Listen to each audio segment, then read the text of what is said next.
El sol apenas comenzaba a asomar sobre las montañas cuando Roberto Mendoza abrió los ojos. El aire frío de la mañana entraba por la pequeña ventana de su cabaña. Él escuchó el canto de los pájaros afuera y sonrió. Este era su sonido favorito en todo el mundo. Roberto había trabajado como guardabosques en el Parque Nacional Los Pinos durante 20 años. Él conocía cada árbol, cada río, cada camino de ese lugar. El parque era su hogar, su vida, su razón de existir. Roberto se levantó de la cama con cuidado. Sus huesos ya no eran tan jóvenes como antes. Tenía 52 años y el trabajo duro había dejado marcas en su cuerpo, pero su espíritu seguía siendo fuerte. Él caminó hasta la pequeña cocina y puso agua a hervir para su café. Mientras esperaba, miró por la ventana. El bosque se extendía hasta donde sus ojos podían ver. Los árboles de pino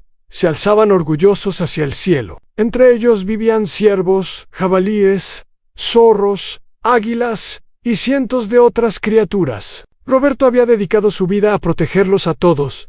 A todos, el café estaba listo. Roberto lo sirvió en su taza favorita, una taza vieja con el dibujo de un ciervo. Su esposa, Elena, se la había regalado hace muchos años. Elena ya no estaba con él. Ella había muerto de una enfermedad hace 5 años. Desde entonces, Roberto vivía solo en la cabaña. Su único hijo, Daniel, vivía en la ciudad grande y casi nunca venía a visitarlo. Roberto no se quejaba. Él entendía que los jóvenes tenían sus propias vidas. Además, él no estaba realmente solo. Los animales del bosque eran su compañía. Roberto tomó su café mientras revisaba el mapa del parque colgado en la pared. Hoy tenía que hacer su ronda por el sector norte. Era la parte más alejada del parque, cerca de la frontera con las tierras de cultivo. Esa zona siempre le preocupaba. Los agricultores de los pueblos cercanos a veces entraban al parque sin permiso. Algunos venían a cortar leña, otros a cazar animales. Roberto había tenido muchos problemas con ellos a lo largo de los años, después de terminar su café. Roberto se vistió con su uniforme de guardabosques. El uniforme era verde oscuro, con el emblema del parque en el pecho. Él se puso sus botas de cuero, las mismas que usaba desde hace 10 años. Estaban gastadas, pero todavía servían. Roberto tomó su radio, su linterna, su cantimplora con agua y su bastón de madera. Nunca llevaba armas. Él creía que las armas solo traían más problemas. Su mejor arma era su conocimiento del bosque y su capacidad para hablar con la gente. La camioneta de Roberto era tan vieja como sus botas. Era de color verde desteñido y hacía ruidos extraños cuando arrancaba. Pero ella siempre funcionaba. Roberto la llamaba cariñosamente la tortuga porque era lenta pero segura. Él subió a la camioneta y comenzó el largo viaje hacia el sector norte. El camino era de tierra y piedras. La camioneta se sacudía con cada bache. Roberto no se quejaba. Él disfrutaba estos momentos de silencio. Solo él y el bosque. Mientras conducía, Roberto pensaba en los cambios que había visto en el parque durante sus 20 años de trabajo. Cuando él llegó por primera vez, el parque estaba lleno de vida. Los ciervos eran tantos que era difícil no verlos. Los ríos estaban limpios y llenos de peces. Los árboles eran tan altos que bloqueaban el sol. Pero las cosas habían cambiado poco a poco. La caza furtiva había reducido el número de animales. La tala ilegal había destruido partes del bosque. La contaminación de las granjas cercanas había ensuciado algunos ríos. Roberto había luchado contra todo esto, pero a veces sentía que estaba perdiendo la batalla. El gobierno no ayudaba mucho. El presupuesto para el parque era cada vez más pequeño. Roberto era el único guardabosques a tiempo completo. Antes había 3. Ahora solo, el equipo estaba viejo y roto. Las cercas del parque tenían agujeros por todas partes. Los carteles de advertencia estaban descoloridos y caídos. Roberto hacía lo que podía con lo poco que tenía, pero no era suficiente. Después de 1 hora de viaje, Roberto llegó al sector norte. Él detuvo la camioneta cerca de un arroyo y bajó para caminar el resto del camino. El bosque aquí era más denso, más oscuro. Los árboles crecían muy juntos, y sus ramas formaban un techo sobre el camino. Roberto caminó en silencio, escuchando los sonidos del bosque. Algo no estaba bien. Normalmente a esta hora, él escuchaba pájaros cantando, ardillas corriendo por los árboles, el viento moviendo las hojas. Pero hoy había un silencio extraño. Los animales estaban callados, escondidos. Roberto sabía lo que eso significaba. Había peligro cerca. Roberto caminó más despacio, más cuidadoso. Sus ojos buscaban señales de problemas. Pronto las encontró. En el suelo había huellas de botas, muchas huellas de botas. También había marcas de neumáticos de vehículos grandes. Roberto siguió las huellas con el corazón latiendo rápido. Las huellas lo llevaron hasta un claro en el bosque. Lo que vio allí lo dejó sin palabras.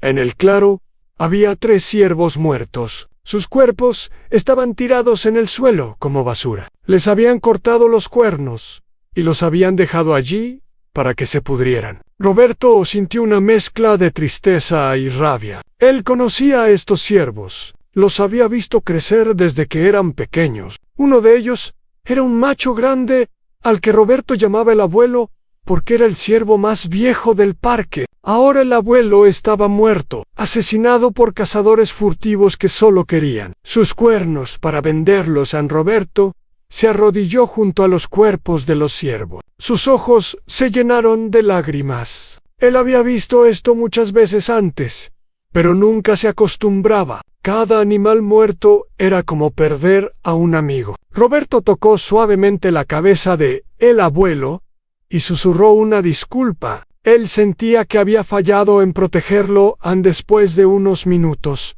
Roberto se puso de pie. La tristeza comenzó a convertirse en determinación. Él tenía que encontrar a los responsables. Roberto examinó el área con cuidado buscando pistas. Encontró casquillos de bala en el suelo. También encontró colillas de cigarrillos y latas de cerveza vacías. Los cazadores habían sido descuidados. Esto era bueno para Roberto. Más pistas significaba más posibilidades de atraparlos.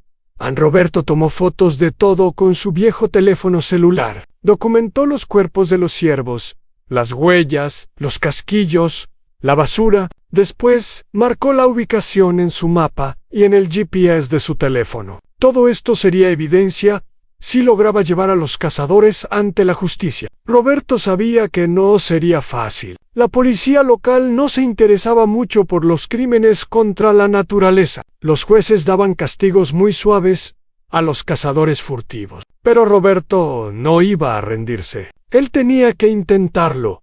Mientras caminaba de regreso a su camioneta, Roberto escuchó un ruido. Él se detuvo y escuchó con atención. Era el sonido de un motor, de varios motores. Venían del otro lado de la colina. Roberto se escondió detrás de un árbol grande y esperó. Pronto vio 3 camionetas grandes bajando por un camino de tierra. Las camionetas eran nuevas y brillantes, muy diferentes de su vieja Tortuga. En las camionetas viajaban varios hombres. Roberto contó 8 en total. Todos llevaban rifles y vestían ropa de camuflaje. Las camionetas se detuvieron a unos 100 metros de donde estaba Roberto. Los hombres bajaron y comenzaron a hablar entre ellos. Roberto no podía escuchar lo que decían, pero podía ver que estaban de buen humor. Reían y se daban palmadas en la espalda. Uno de ellos sacó una bolsa grande del interior de una camioneta. Roberto sintió asco cuando vio lo que había dentro. Eran más cuernos de ciervo, muchos más. Estos hombres no habían matado solo 3 ciervos, habían matado muchos más. Roberto observó a los hombres con cuidado, tratando de memorizar sus caras. Uno de ellos le resultó familiar. Era un hombre joven, tal vez de 30 años, con cabello rubio y una cicatriz en la mejilla. Roberto lo había visto antes en el pueblo de San Miguel, el pueblo más cercano al parque. Después de pensar un momento, Roberto lo recordó. Era Víctor Delgado, el hijo del alcalde de San Miguel. Esta información complicaba todo. El alcalde de San Miguel era un hombre poderoso. Él tenía conexiones con políticos importantes en la capital. Si su hijo estaba involucrado en la casa furtiva, sería muy difícil llevarlo ante la justicia. Roberto sabía que tendría que ser muy cuidadoso. Un error podría costarle su trabajo o algo peor. Los hombres terminaron su conversación y volvieron a subir a las camionetas. Roberto los vio alejarse por el camino de tierra. Él esperó varios minutos para asegurarse de que se habían ido antes de salir de su escondite. Su corazón todavía latía rápido. Él había estado muy cerca de ser descubierto. Si esos hombres lo hubieran visto, ¿quién sabe qué habría pasado? Roberto regresó a su camioneta con la mente llena de pensamientos. Tenía que hacer algo, pero no sabía exactamente qué. Ir a la policía parecía inútil si el hijo del alcalde estaba involucrado. El alcalde tenía amigos en la policía. Cualquier denuncia probablemente sería ignorada o, peor aún, Roberto podría meterse en problemas él mismo. Tenía que pensar en otra estrategia durante el viaje de regreso a su cabaña. Roberto pensó en todas las opciones. Podía contactar a las autoridades federales, pero ellos tardaban meses en responder y casi nunca hacían nada. Podía hablar con los periódicos, pero los periodistas locales también tenían miedo del alcalde. Podía tratar de confrontar a los cazadores él mismo, pero eso sería peligroso y probablemente inútil. Ninguna opción parecía buena cuando Roberto llegó a su cabaña. Ya era tarde, en la tarde. El sol comenzaba a bajar sobre las montañas, pintando el cielo de naranja y rosa. Normalmente Roberto disfrutaba este momento del día, pero hoy no podía. Roberto miró las fotos que había tomado en su teléfono. Los ciervos muertos, las huellas, los casquillos, todo estaba allí documentado, pero las fotos no eran suficientes. Necesitaba más evidencia, más pruebas. También necesitaba aliados, personas que pudieran ayudarlo en esta lucha. Solo él no tenía ninguna oportunidad contra el hijo del alcalde y sus amigos. Mientras pensaba, Roberto recordó algo. Hace unos meses, una mujer joven había venido al parque. Ella era periodista de un periódico de la ciudad grande, no del pueblo local. Había escrito un artículo sobre la importancia de los parques nacionales para la conservación de la naturaleza. Roberto había hablado con ella durante varias horas. Ella parecía genuinamente interesada en el tema. Antes Dewhurst, la mujer, le había dado su tarjeta con su número de teléfono y correo electrónico. Si alguna vez tiene una historia importante,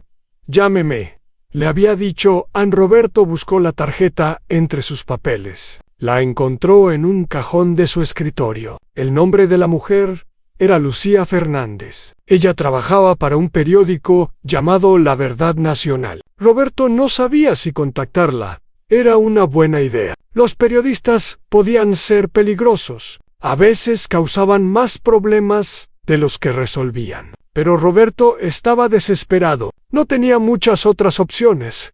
Decidió esperar antes de llamar a Lucía. Primero quería reunir más evidencia. Si iba a acusar al hijo del alcalde de caza furtiva, necesitaba pruebas sólidas, pruebas que nadie pudiera negar. Roberto comenzó a hacer un plan. Durante las próximas semanas, él vigilaría el sector norte muy de cerca. Trataría de documentar las actividades de los cazadores, sus horarios, sus rutas, sus métodos. Cuando tuviera suficiente información, entonces contactaría a la periodista esa noche. Roberto no pudo dormir bien. Cada vez que cerraba los ojos, veía a el abuelo tirado en el suelo, muerto. Veía a los otros ciervos, sus cuerpos abandonados como basura. Veía las caras sonrientes de los cazadores, celebrando su matanza. Roberto sentía una rabia profunda en su corazón. Estos hombres no respetaban la vida. Para ellos, los animales eran solo objetos para usar y tirar. Roberto no podía entender cómo alguien podía pensar así a la mañana siguiente. Roberto comenzó su vigilancia del sector norte. Él llegó antes del amanecer y se escondió en un lugar alto desde donde podía ver gran parte del área. Llevaba binoculares, su cámara de fotos y suficiente comida y agua para todo el día. Roberto era paciente. Había aprendido la paciencia observando a los animales durante años. Él podía quedarse quieto durante horas, esperando el momento perfecto. A los primeros 3 días, no pasó nada. Roberto vio animales yendo y viniendo, pero ningún cazador. Comenzó a preguntarse si los cazadores habían decidido cazar en otro lugar. Pero en el 4.º día, sus esfuerzos dieron resultado. Temprano en la mañana, Roberto escuchó el sonido de motores. Las 3 camionetas grandes aparecieron por el mismo camino de antes. Roberto tomó sus binoculares y observó a los hombres.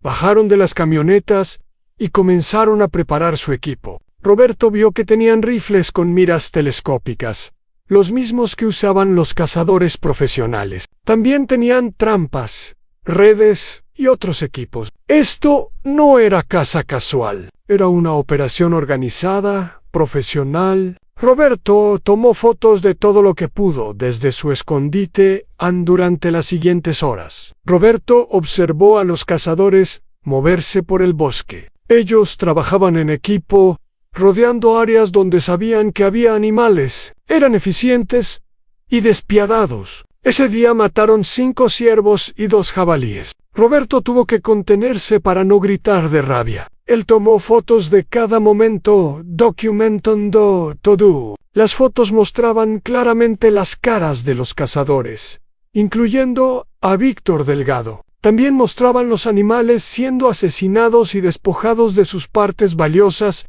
aun cuando los cazadores se fueron. Roberto bajó de su escondite y examinó la escena. Como antes, habían dejado los cuerpos de los animales tirados en el bosque. Solo se habían llevado los cuernos de los ciervos y los colmillos de los jabalíes. Estas partes se vendían en el mercado negro por mucho dinero. Algunas personas las usaban para decoración, otras creían que tenían propiedades medicinales. Era un negocio cruel y despreciable. Roberto continuó su vigilancia durante 2 semanas más. En East, los cazadores vinieron al parque 4 veces más. Cada vez, Roberto los observó y documentó sus actividades. Él acumuló cientos de fotos y horas de notas. Ahora tenía suficiente evidencia para probar que Víctor Delgado y su grupo estaban cazando ilegalmente en el parque. La pregunta era, ¿qué hacer con esta evidencia una noche? Mientras revisaba sus fotos en la computadora de la cabaña, Roberto tomó una decisión. Iba a llamar a Lucía Fernández, la periodista. Era un riesgo, pero Roberto sentía que no tenía otra opción. Las autoridades locales no iban a ayudar. Si quería justicia para los animales del parque, tenía que buscarla de otra manera.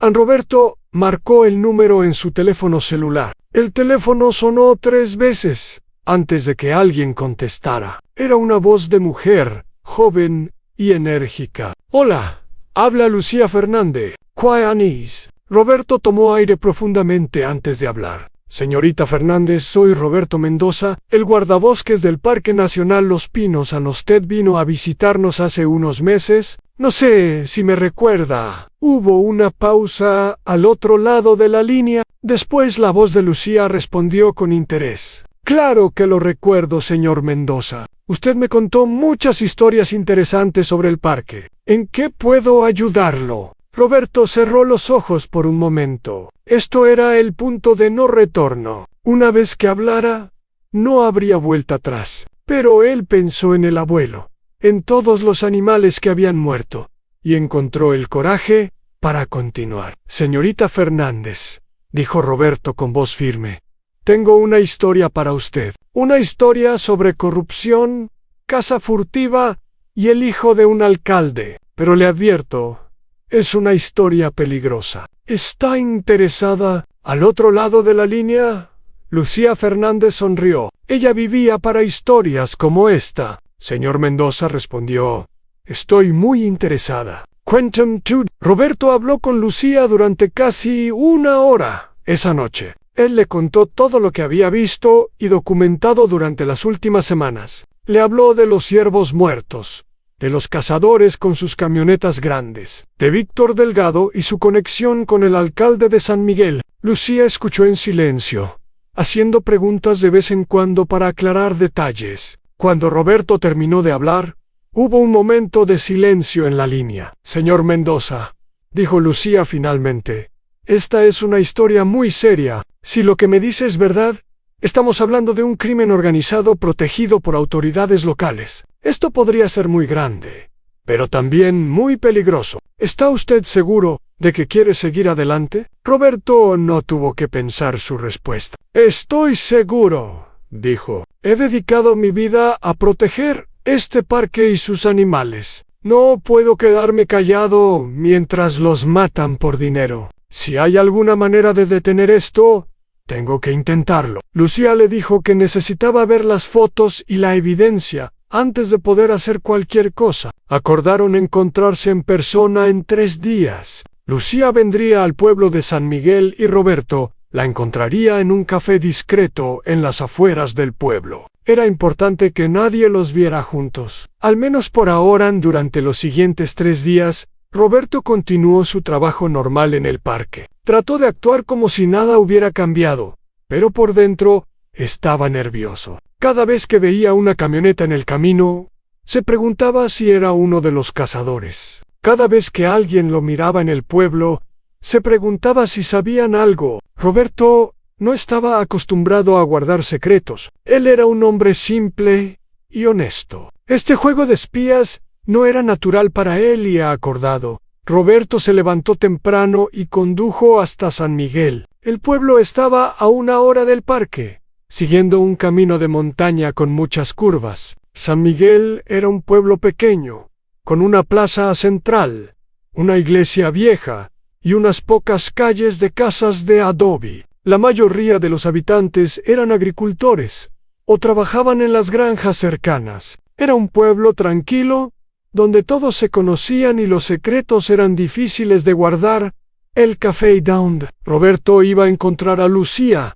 Estaba en las afueras del pueblo, cerca de la carretera principal. Era un lugar pequeño y poco frecuentado, perfecto para una reunión discreta. Roberto llegó primero y se sentó en una mesa en la esquina más alejada. Pidió un café y esperó a Lucía.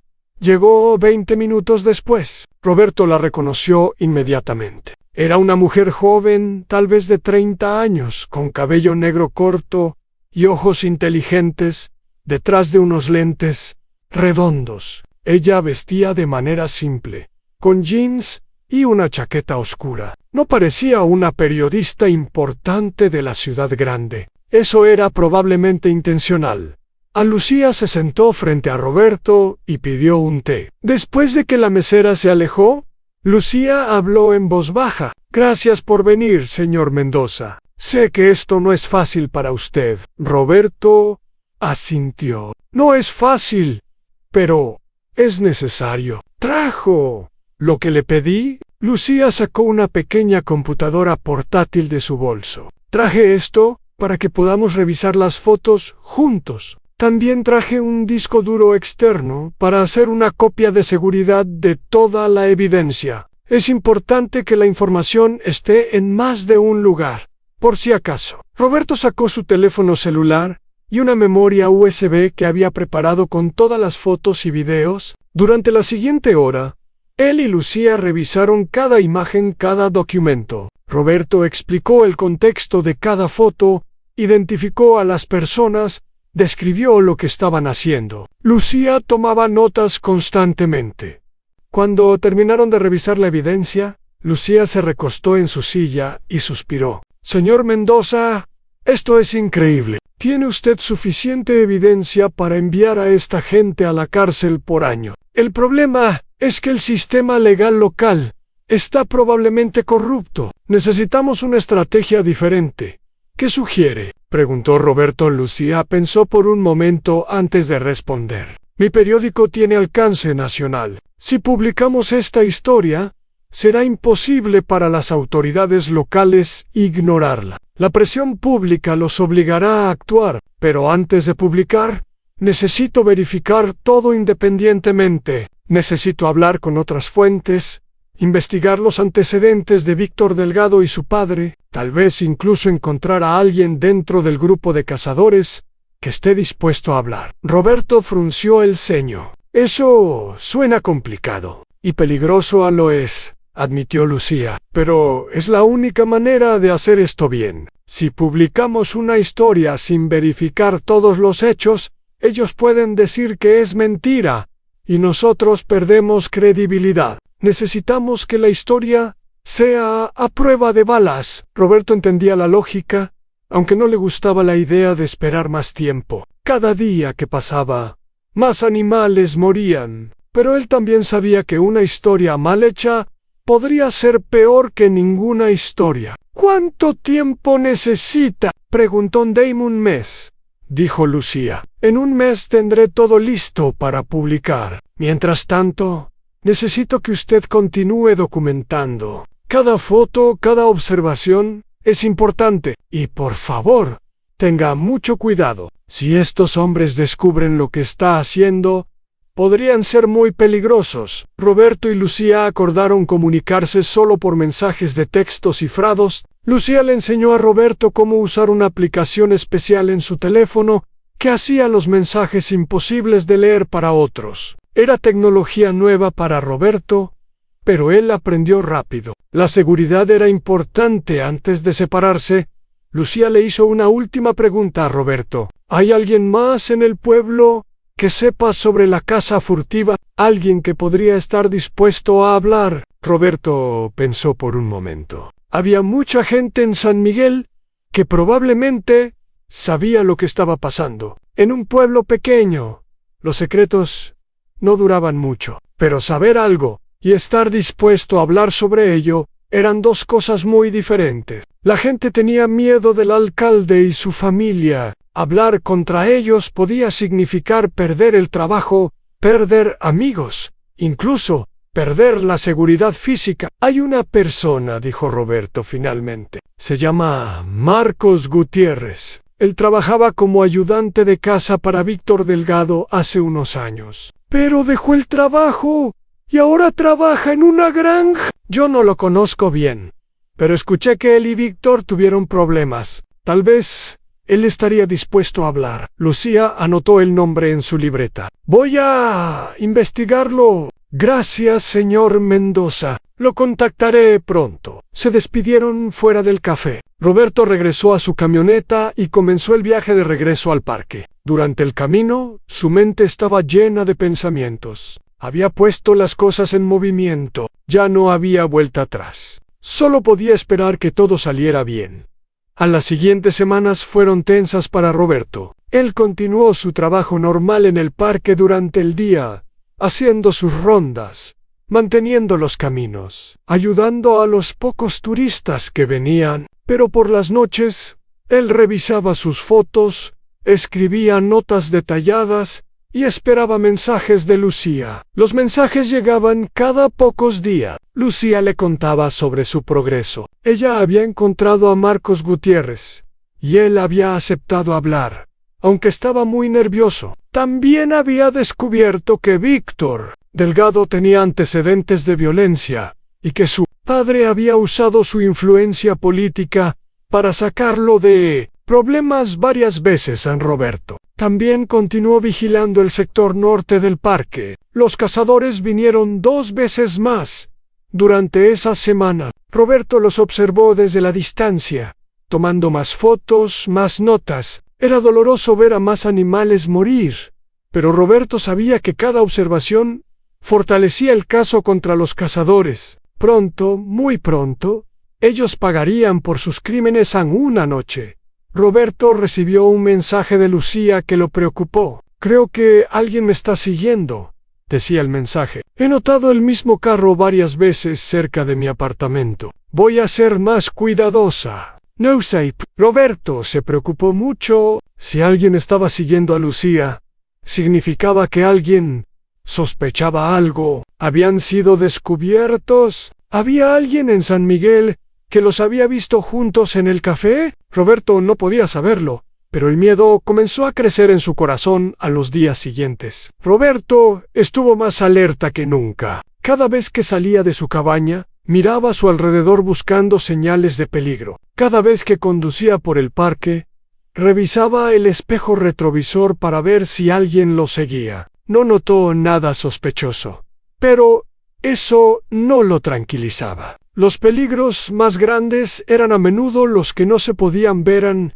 Una semana después del mensaje preocupante de Lucía, algo inesperado sucedió. Roberto estaba haciendo su ronda matutina cuando vio una camioneta estacionada cerca de la entrada principal del parque. Era una de las camionetas de los cazadores. Roberto se detuvo a cierta distancia y observó. No había nadie dentro de la camioneta. Esto era extraño. Los cazadores nunca venían solos y nunca dejaban sus vehículos sin vigilancia. Roberto decidió investigar con cuidado. Él estacionó su camioneta y caminó hacia la camioneta abandonada. Cuando se acercó, vio que había algo en el parabrisas. Era un papel doblado, sostenido por el limpiaparabrisas. Roberto miró a su alrededor para asegurarse de que estaba solo. Luego tomó el papel y lo leyó.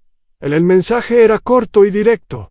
Sabemos lo que estás haciendo. Deja de meterte en lo que no te importa, o vas a tener problemas muy serios. Esta es tu única advertencia. Roberto sintió un escalofrío recorrer su espalda. Lo habían descubierto. Alguien sabía sobre su vigilancia, sobre sus fotos, tal vez incluso sobre Lucía. El mensaje era una amenaza clara. Si él no se detenía, habría consecuencias durante un largo momento. Roberto se quedó parado junto a la camioneta, sosteniendo el papel en sus manos. Su mente corría con pensamientos. ¿Qué debía hacer? ¿Rendirse y guardar silencio? ¿O continuar adelante a pesar del peligro? Roberto pensó en Elena, su esposa muerta. Ella siempre había sido la valiente de la familia. Ella nunca se rendía ante las dificultades. ¿Qué le diría ella si pudiera verlo ahora? Roberto sabía la respuesta. Elena le diría que hiciera lo correcto, sin importar el costo. Ella le diría que los animales del parque dependían de él, que él era su única voz, su único defensor. Ella le diría que el miedo era natural, pero que el coraje era hacer lo correcto, a pesar del miedo. Roberto dobló el papel y lo guardó en su bolsillo. Después sacó su teléfono y envió un mensaje a Lucía. Me han amenazado. Encontré una nota en una de sus camionetas. No voy a detenerme. ¿Cómo va la investigación? La respuesta de Lucía llegó una hora después.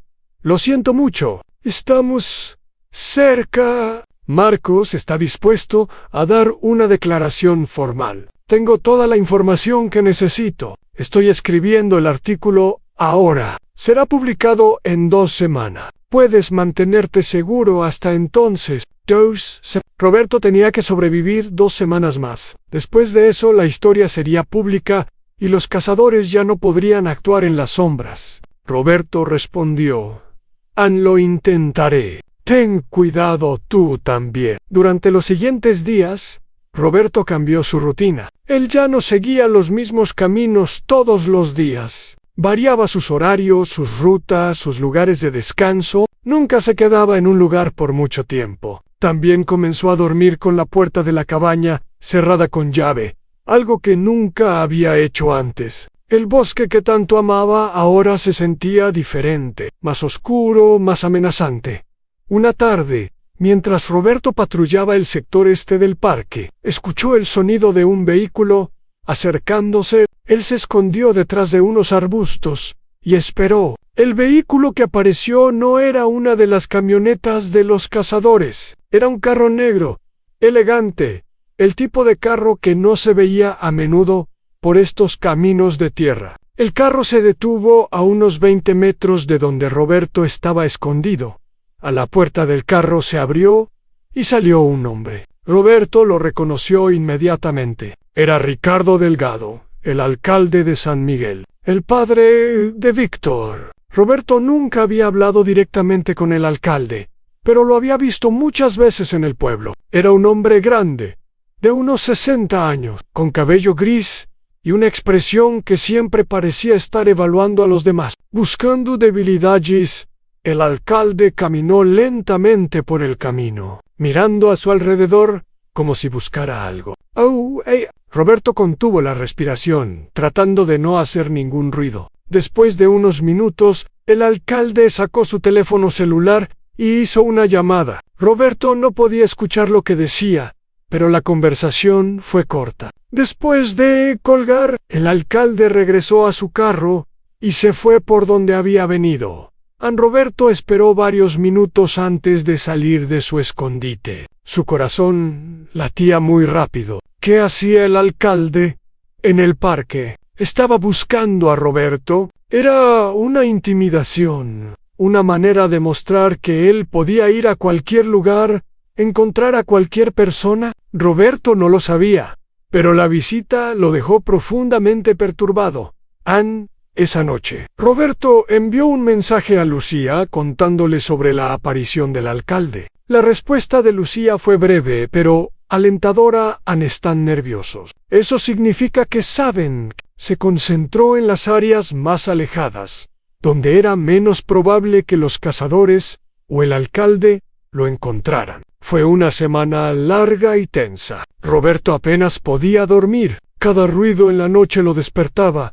Cada sombra parecía una amenaza. Finalmente, llegó el día que Roberto había estado esperando. Era un domingo por la mañana cuando su teléfono sonó. El artículo se publica mañana, dijo ella con voz emocionada. Está en la portada del periódico. Va a causar un gran impacto. Roberto sintió una mezcla de alivio y nerviosismo. ¿Estás segura de que todo está bien? Que no hay errores. Todo está verificado 3 veces, respondió Lucía. Tenemos las fotos, las declaraciones de Marcos, los registros financieros que muestran cómo Víctor vendía los productos de casa en el mercado negro. También tenemos evidencia de que el alcalde usó su posición para proteger a su hijo de investigaciones anteriores. Es una historia completa. ¿Y qué va a pasar después de que se publique?, preguntó Roberto. Habrá mucha presión sobre las autoridades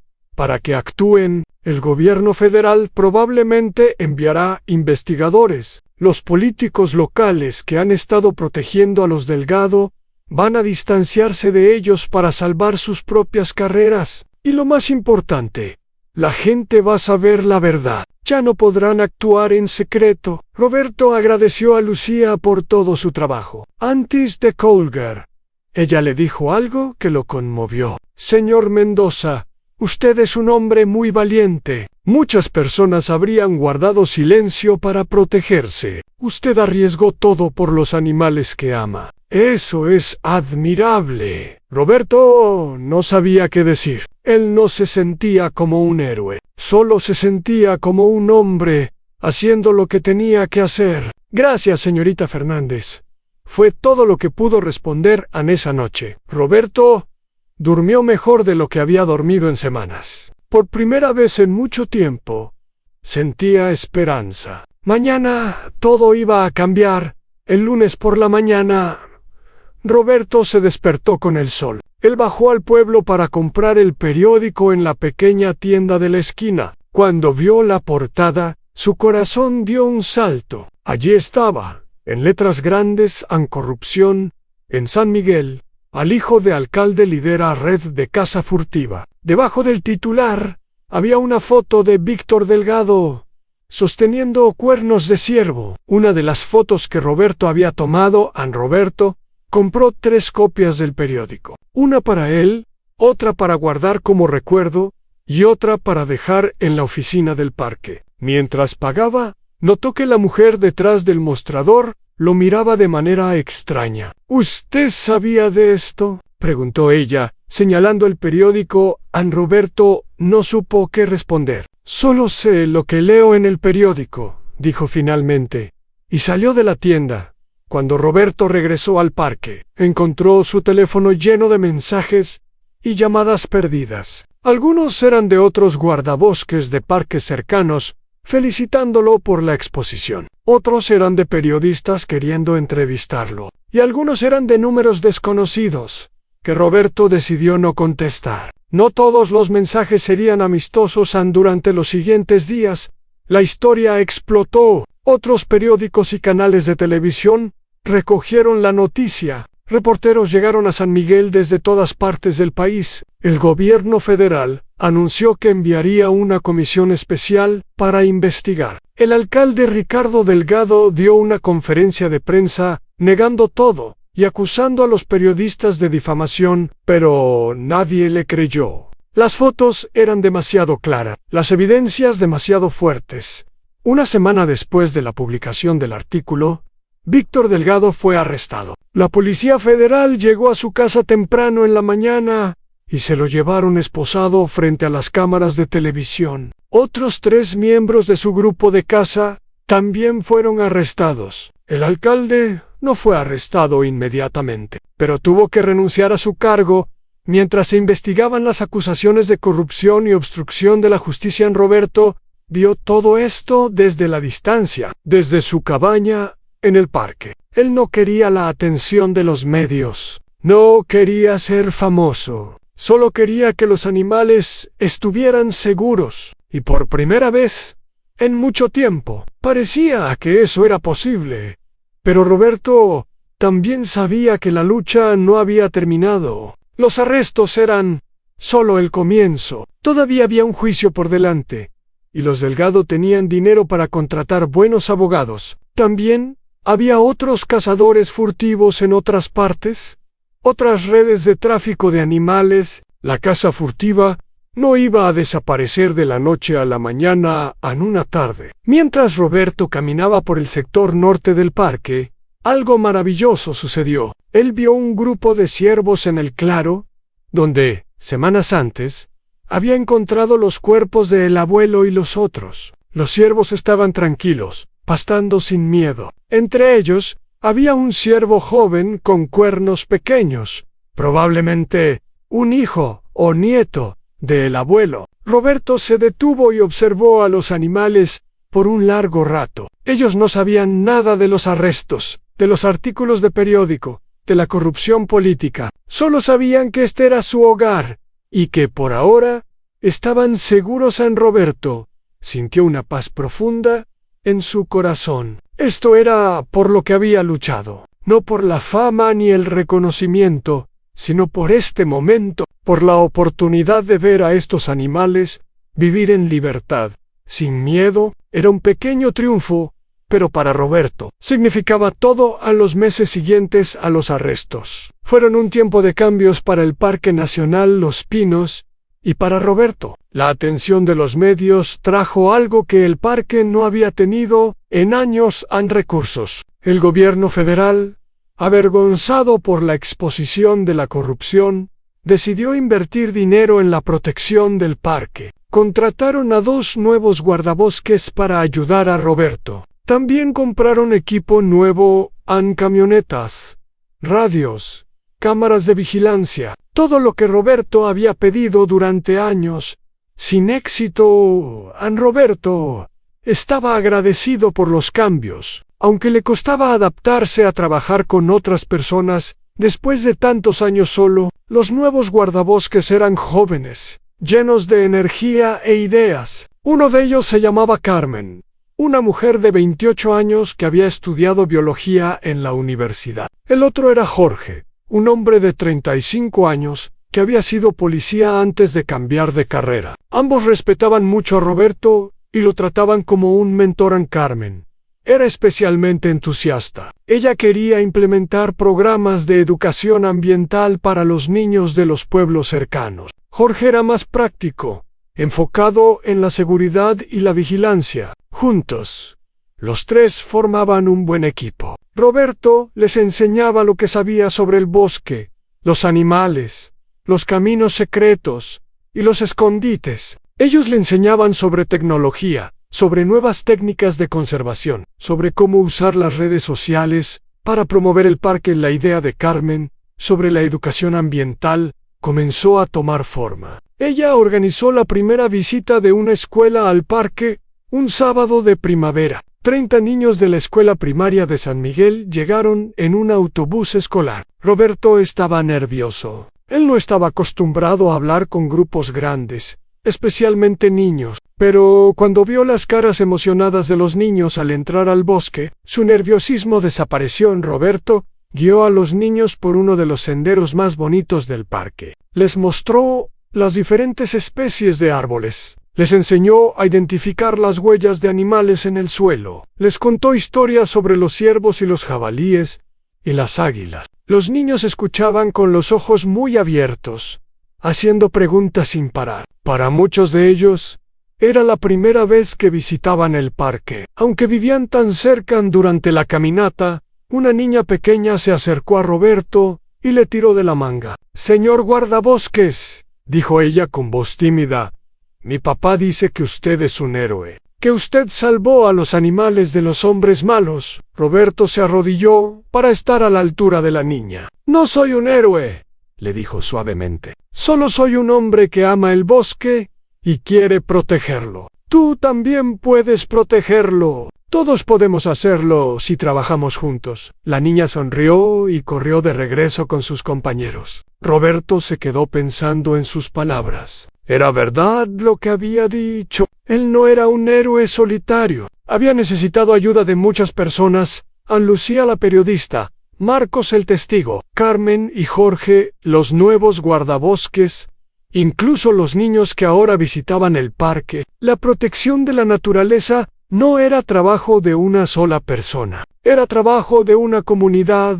Las visitas escolares se convirtieron en algo regular. Cada semana, un grupo diferente de niños venía al parque. Carmen desarrolló un programa completo con actividades, juegos educativos y materiales para que los maestros usaran en sus clases. Jorge instaló cámaras en lugares estratégicos del parque, para que los niños pudieran ver animales en vivo sin molestarlos. El programa fue un éxito inmediato, pero no todos en San Miguel estaban contentos con los cambios. Aunque Víctor Delgado estaba en la cárcel esperando juicio, su padre Ricardo todavía tenía influencia en el pueblo. El exalcalde había perdido su poder oficial, pero todavía tenía dinero y conexiones. Y tenía rencor, mucho rencor. En Roberto comenzó a notar cosas pequeñas, incómodas. Cuando iba al pueblo a comprar provisiones,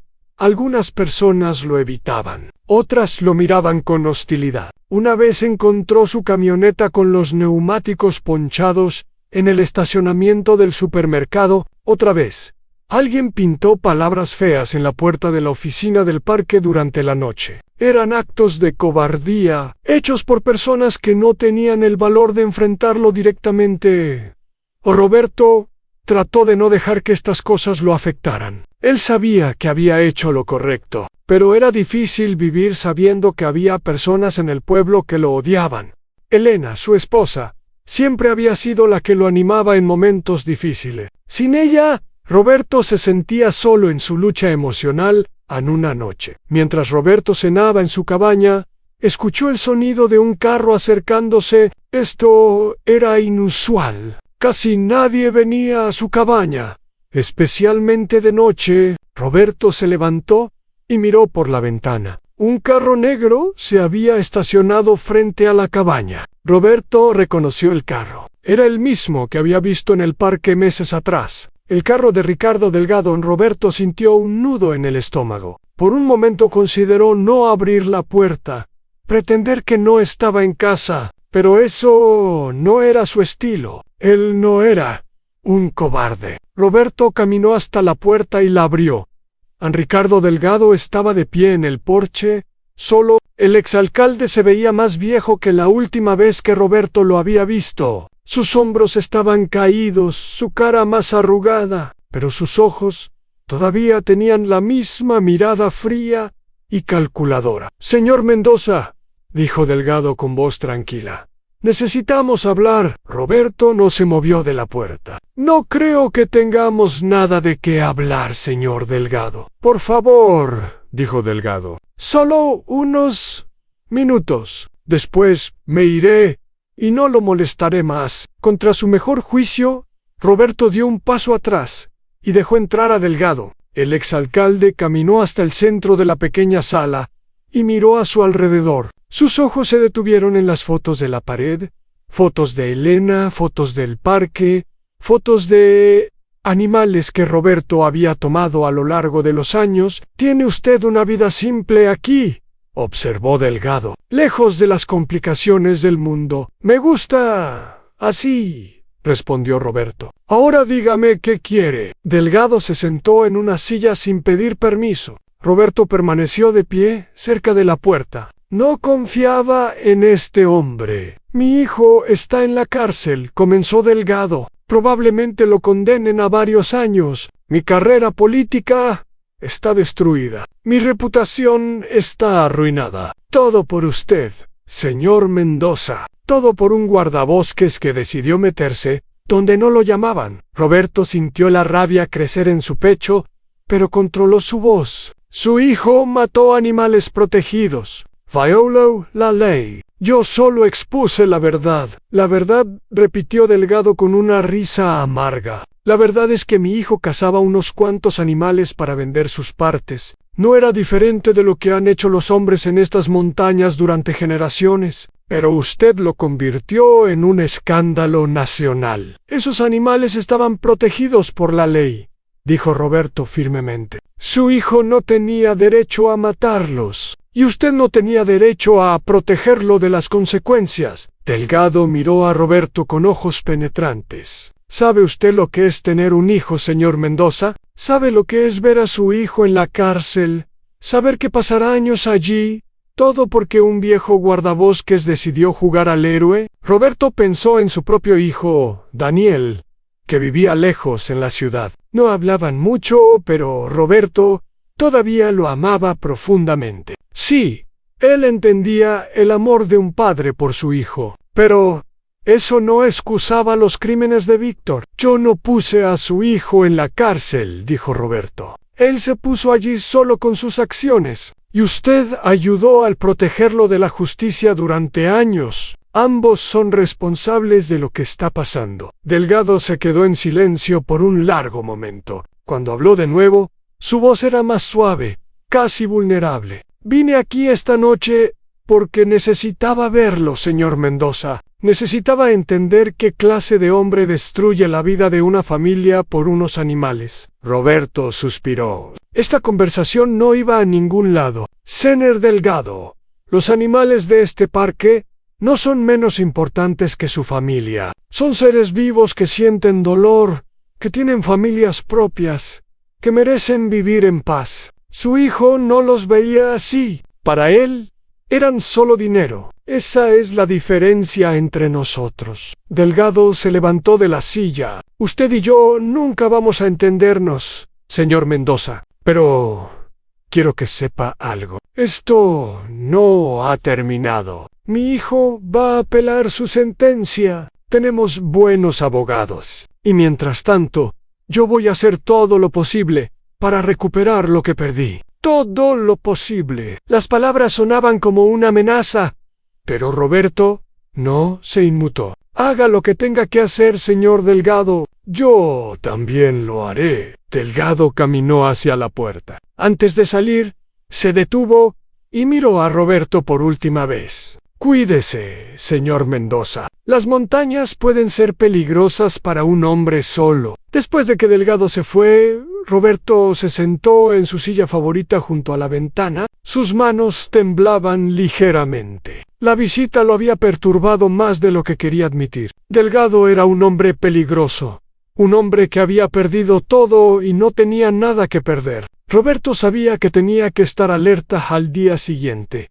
Roberto contó a Carmen y Jorge sobre la visita. Ambos se preocuparon por su seguridad. Jorge sugirió instalar cámaras de seguridad en la cabaña de Roberto y hacer rondas nocturnas cerca de su casa. Carmen quería reportar la visita a la policía como una amenaza. Roberto agradeció su preocupación, pero les pidió calma. «Delgado solo quería asustarme», dijo Roberto. «No va a hacer nada estúpido. Está siendo vigilado por las autoridades federales. Cualquier acto de violencia solo empeoraría su situación». «Pero usted no puede estar seguro de eso», insistió Carmen. Algunas personas hacen cosas irracionales cuando están desesperadas. Roberto sabía que Carmen tenía razón, pero él también sabía que no podía vivir con miedo. Había pasado demasiado tiempo de su vida preocupándose por los problemas de otros. Ahora tenía que concentrarse en lo positivo. El parque estaba mejor protegido, los animales estaban más seguros, los niños del pueblo estaban aprendiendo sobre la importancia de la naturaleza. Estas eran las cosas que importaban. A las semanas siguientes fueron relativamente tranquilas. Roberto, Carmen y Jorge trabajaron juntos para mejorar el parque. Instalaron nuevos carteles informativos en los senderos, repararon las cercas viejas, limpiaron los ríos de basura. El parque comenzó a verse mejor que nunca en una tarde. Mientras Roberto patrullaba el sector este, encontró algo que lo llenó de alegría. En una pequeña pradera escondida entre los árboles, había una cierva con 2 crías recién nacidas. Los cervatos eran pequeños y torpes, con manchas blancas en su pelaje marrón. Ellos seguían a su madre, mientras ella comía hierba, tropezando con sus patas largas y delgadas.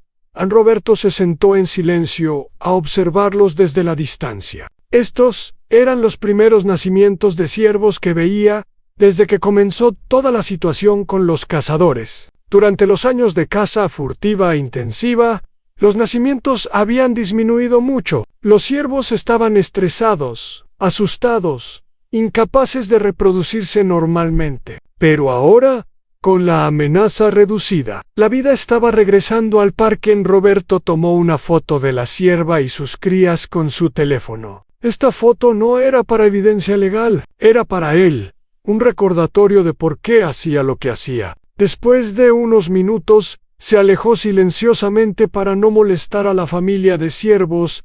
Esa noche, Roberto compartió la foto con Carmen y Jorge. Ambos tres celebraron con una cena especial en la oficina del parque. Comieron empanadas que Carmen había traído de su casa y brindaron con refrescos por el futuro del parque. Era un momento simple, pero lleno de significado. Durante la cena, Carmen mencionó algo que había estado pensando. Roberto, el programa de educación está funcionando muy bien. Los niños del pueblo están entusiasmados con el parque. Pero creo que podemos hacer más. Necesitamos involucrar a los adultos también.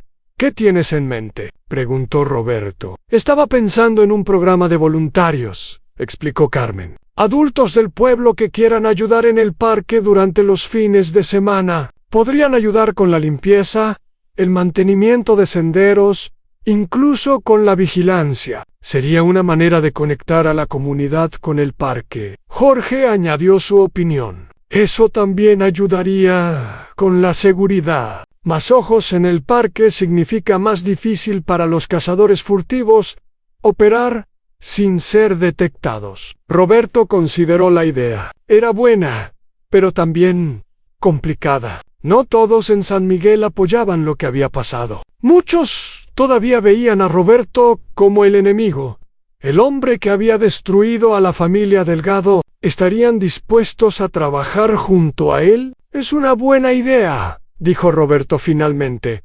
Pero tenemos que ser cuidadosos. No podemos dejar que cualquier persona entre al parque como voluntario. Necesitamos verificar sus antecedentes, asegurarnos de que no son amigos de los cazadores buscando información. Carmen asintió. Por supuesto. Podemos crear un proceso de selección. Los voluntarios tendrían que pasar por una entrevista y una capacitación antes de poder participar. Acordaron comenzar el programa de voluntarios el próximo mes. Carmen se encargaría de diseñar el proceso de selección y la capacitación. Jorge ayudaría con las verificaciones de seguridad y Roberto estaría a cargo de entrenar a los voluntarios en el trabajo de campo. El anuncio del programa de voluntarios generó más interés del que Roberto esperaba. En las primeras 2 semanas, más de 40 personas se inscribieron. Carmen revisó cada solicitud cuidadosamente. Algunos solicitantes fueron rechazados porque tenían conexiones conocidas con la familia Delgado o con los cazadores arrestados, pero la mayoría eran ciudadanos genuinos, que querían ayudar a la primera clase de voluntarios consistió en 15 personas. Había agricultores, maestros, amas de casa, estudiantes universitarios, incluso